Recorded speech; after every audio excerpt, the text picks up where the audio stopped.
Buen día, mis hermanos, que el Señor les bendiga. Hoy quiero reflexionar con ustedes en el capítulo 2, del versículo 1 al 12 de Juan.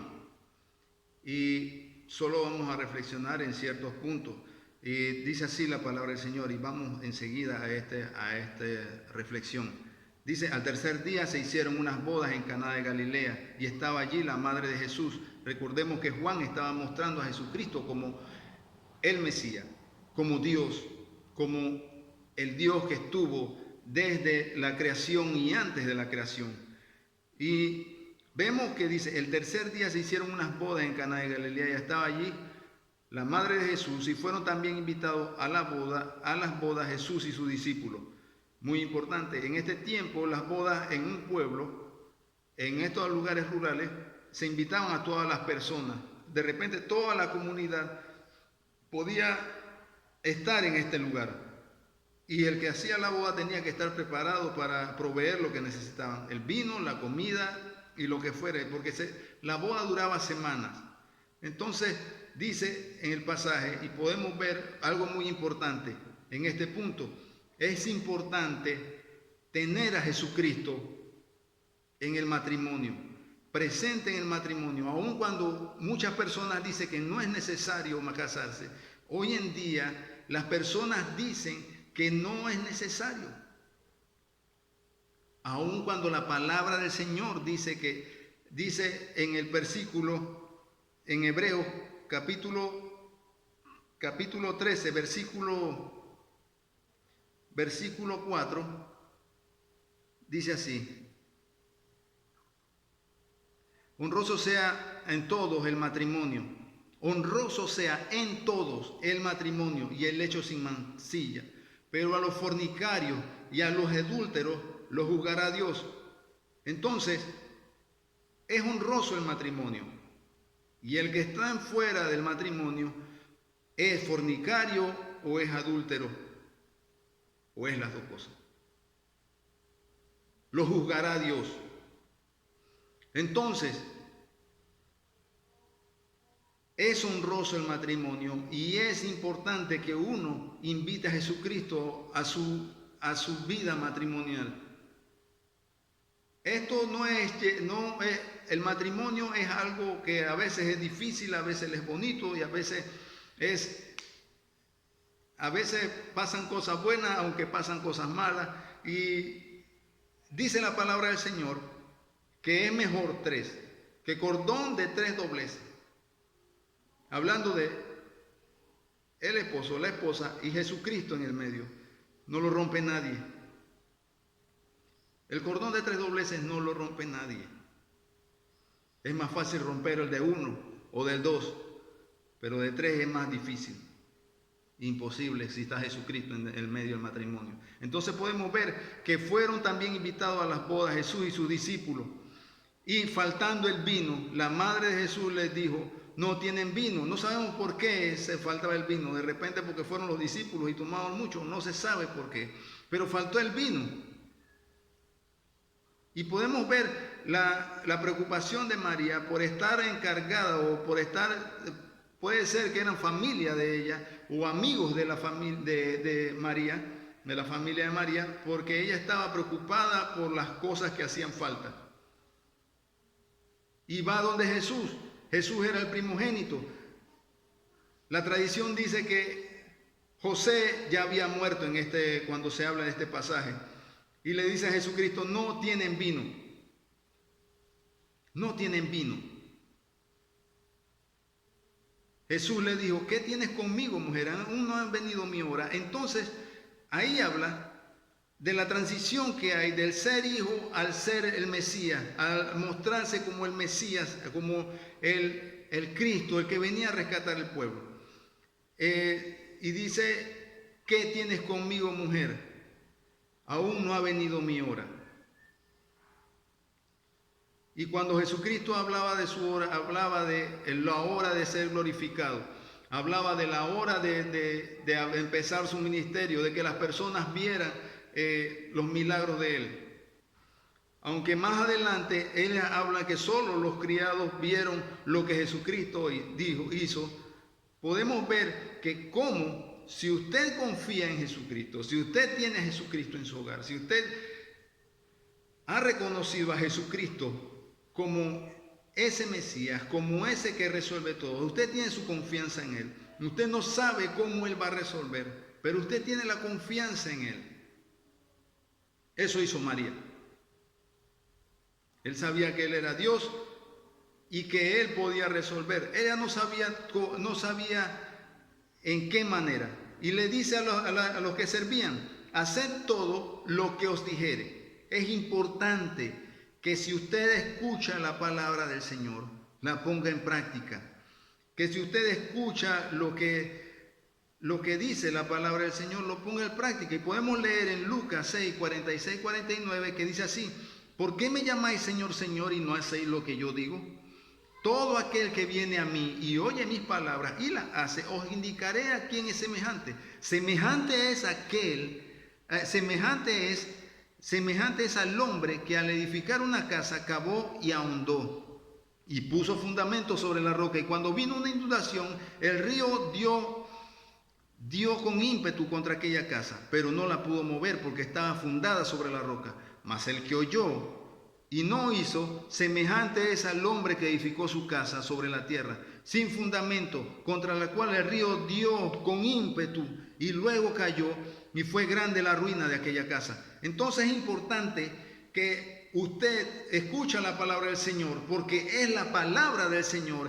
Esto es lo que es Dios, y lo ponga en práctica, porque es el mejor consejo que usted va a escuchar, el consejo del Creador. Lo ponga en práctica. Y entonces dice que María les dijo a los sirvientes: hagan todo lo que os dijere. Usted puede escuchar eso y no hacer nada.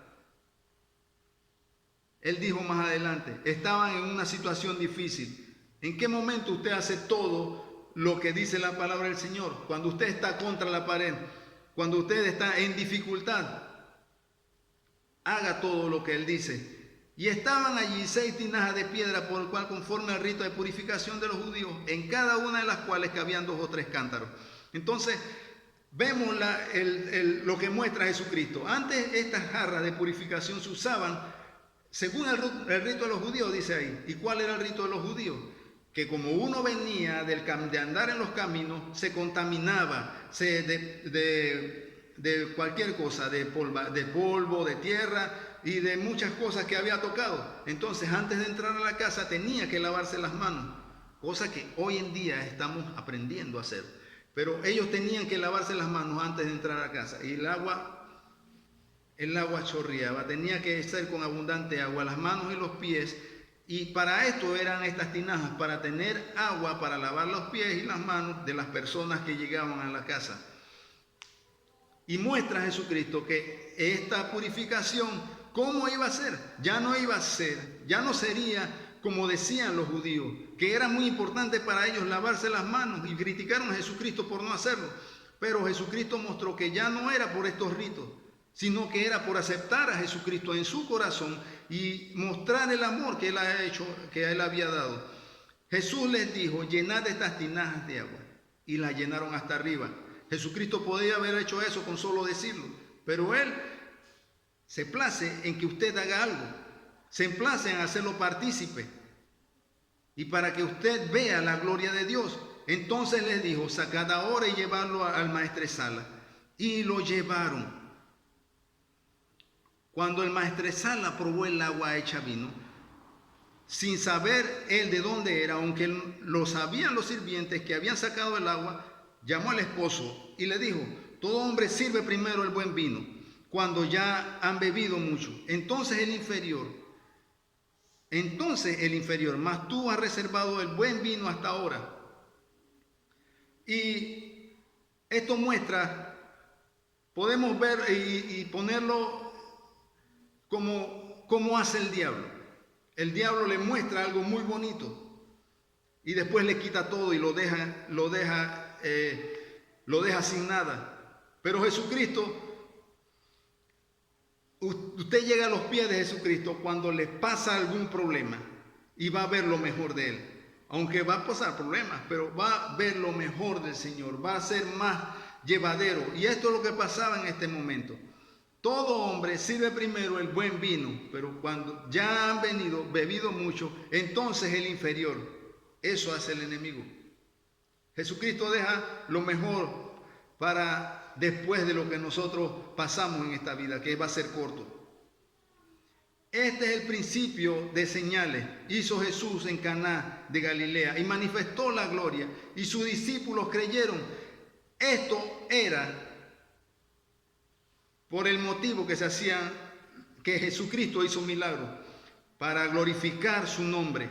Es importante que si usted va a algún ministerio, que si usted quiere servir al Señor, es importante que reconozca, que vea la gloria de Jesucristo, que vea a Jesucristo obrar, que Jesucristo lo haya llamado.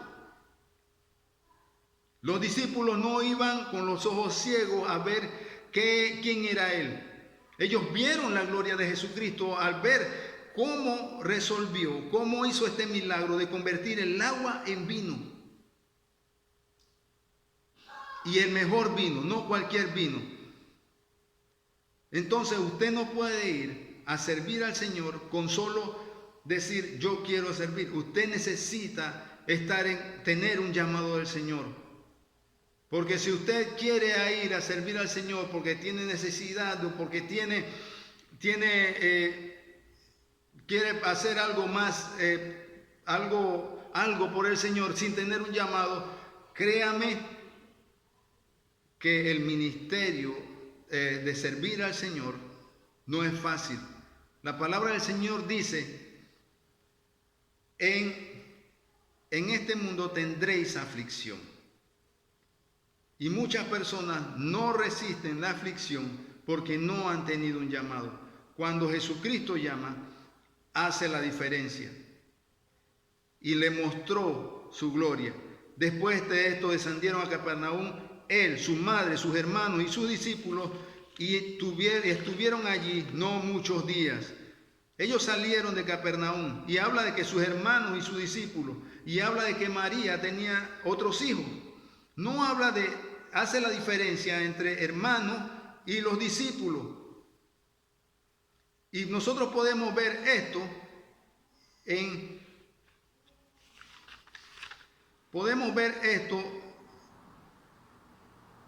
Mateo 13, 55 al 56, que dice, ¿no es este el hijo del carpintero? ¿No se llama su madre María y sus hermanos Jacobo, José, Simón y Judas?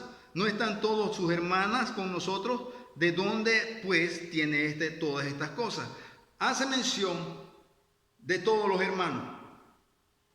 Claro, María fue virgen hasta la concepción de Jesucristo, pero después de esto la Biblia habla de que José conoció a su esposa María, y tuvieron muchos hijos, porque el tener hijos era gran bendición para ellos, y ellos los tuvieron, y la Biblia los registra, y habla de que fueron casi 7 hijos, porque habla de Jacobo, José, Simón, Judas y sus hermanas, por lo menos 3 más o 2 más, que son 6 o 7 hermanos, los hermanos de Jesucristo.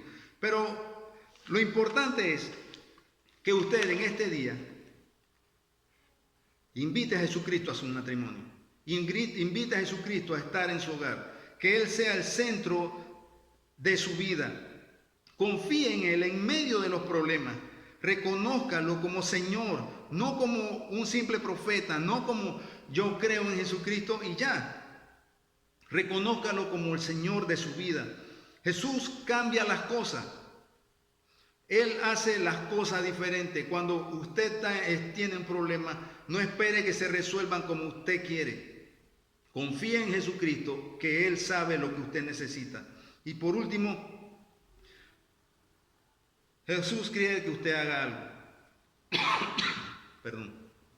Jesús quiere que usted haga algo. No solamente que se siente y espere el milagro, sino busque la palabra del Señor. Lea, cambie su vida, haga algo que no ha hecho antes. Doble sus rodillas y entréguele